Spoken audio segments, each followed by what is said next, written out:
This is a three-part series about how individuals with special needs have been treated and mistreated. The purpose is to experience the history of special education so we won't make the same mistakes again. Think of Special Education, a program in progress, as a virtual chronicling of the history of special education.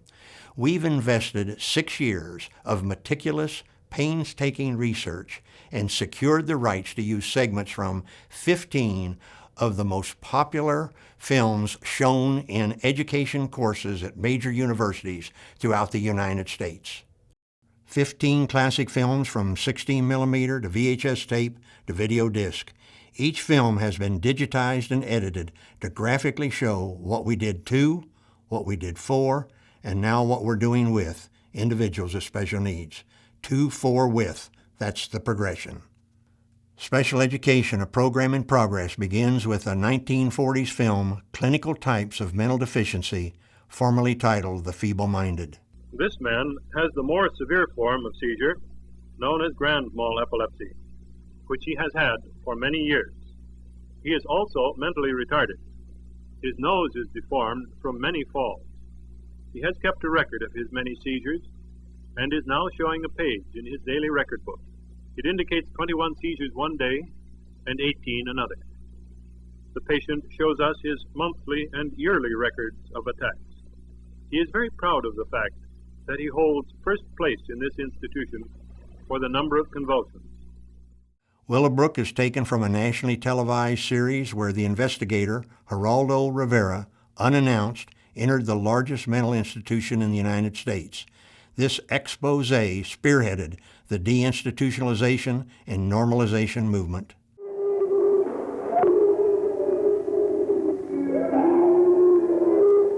Well, I visited the State Institution for the Mentally Retarded, and I think particularly at Willowbrook that we have a situation that borders on a snake pit, and that the children live in filth, that many of our fellow citizens are suffering tremendously because lack of attention, lack of imagination, lack of adequate manpower. There's very little future for the children or for those who are in these institutions. Both need a tremendous overhauling. I'm not saying that those who are the attendants there or the ones that run the institution are at fault. I think all of us are at fault. And I think it's just it's long overdue that something be done about it. Henry Fonda narrated The Big Yellow Schooner to Byzantium, which introduced mainstreaming that integrated individuals with special needs into public school settings. In the mind of poet William Butler Yeats, there was this holy city of the imagination, of the intellect, of the creative spirit. It was and is that place where we are the most that we can be. Just within the reach of every human being on earth, there lies Byzantium. The concept of inclusion was introduced by a longitudinal set of films, Educating Peter. Educating Peter follows an individual with special needs placed in a regular classroom from elementary to high school. You think that you're teaching Peter things, but really Peter's teaching you things. And we might be teaching him stuff like how to do things, but he's teaching us more how to think and how to react to other problems. Institutionalization, deinstitutionalization, normalization, mainstreaming, inclusion. That's the progression of special education.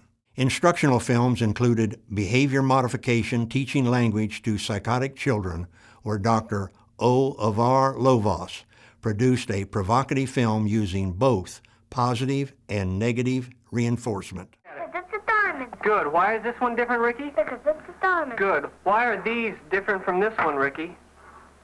Because they're blue. No, look at them. Why are Because these... they're triangles. That's good. Tell me again. Why are these different from this one? Look at them. Why are these different from this one, Ricky? Knock it off! Stop it, Ricky. You look at me. You look at me. You want to cry? You stop it. We punish to suppress interfering behavior. Now we will wait until he behaves Want to cry himself. some more? No. Oh, that's a good boy, Ricky. That's very good. As soon as the child behaves himself, all threat of punishment is removed, thereby strengthening Feel the better behavior now, Ricky? desired of him. Good. You gonna cry anymore? No. That's much better, Ricky. Give me a good hug. Give me a good hug, Rick. Give me a big hug, Rick. Big hug. Oh, that's very good. Carl Bereiter and Siegfried Engelman introduced direct instruction with preschool high-risk children in their two classic films, Language and Arithmetic. Current thinking regarding ADHD is explained by Dr. Russell Barkley in his best-selling film, ADHD, What Do We Know? The Snapshot series was the first set of films specifically created to be used for instructional purposes in university courses. Richard Lavoie produced the first affective film that showed what it feels like to actually have a learning disability. What does it say in the first page, Carol? The first page, Carol. Earth to Carol, come in, please. The first page.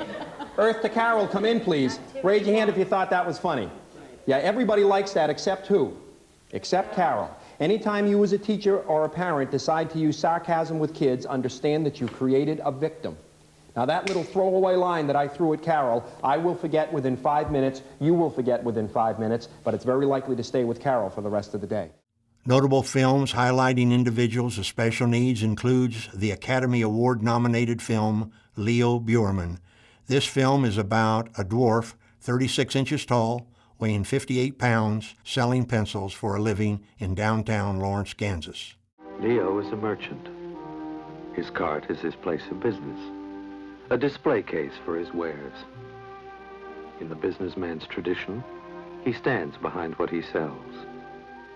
I guarantee it. A Day in the Life of Bonnie Consolo changed the way people viewed those with physical deformities. If I had to choose just one day to live my whole life through, la la la la, la la dee da. Come along, boys, and I'll tell you a story about a woman at the wheel. There was this great big truck. You know, I passed him, and all of a sudden I heard horns blow, and I looked in my rearview mirror, and here his lights were blinking on and off, and he just waved at me. You know, I think he was just giving me a pat on the back by blowing the horn and waving and flashing his lights. I waved at him, you know, put my foot up in the air and waved. Nick Vodicek ends Special Education, a Program in Progress, with his incredible story about being born without arms and legs. And every time they look at themselves in the mirror, they say, I'm ugly, I'm ugly, I'm ugly, I'm too fat, I'm too short, I'm too thin, my freckles, my pimples. Serious. I was a teenager too. You want to hear a funny story about pimples? I'll tell you a funny story. I woke up one day with this zit on my nose, and it was disgusting. I look at this thing and my mom and dad are like, don't touch it.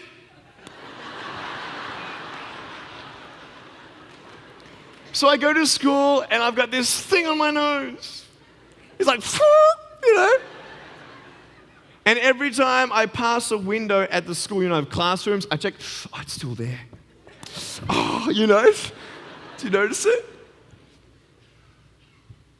The pimple went away, but there was a red dot that remained forever. 5 years after this red dot has been on my nose, I go, Mom, I'm sick of this red dot. I'm sick of being Rudolph. I was so self-conscious of this little dot on my nose. So she goes, go to the dermatologist. And so I go to the dermatologist and I say, dermatologist, what is this thing?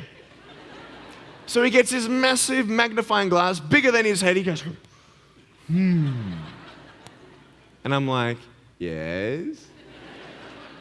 He goes, it's not a pimple. I said, uh-huh. I said, I don't care what it is. Get rid of it. He goes, well, it's a swollen oil gland and I can only burn it off or cut it out or freeze it. Either way, you're going to have a scar on my nose. And I'm like, thanks.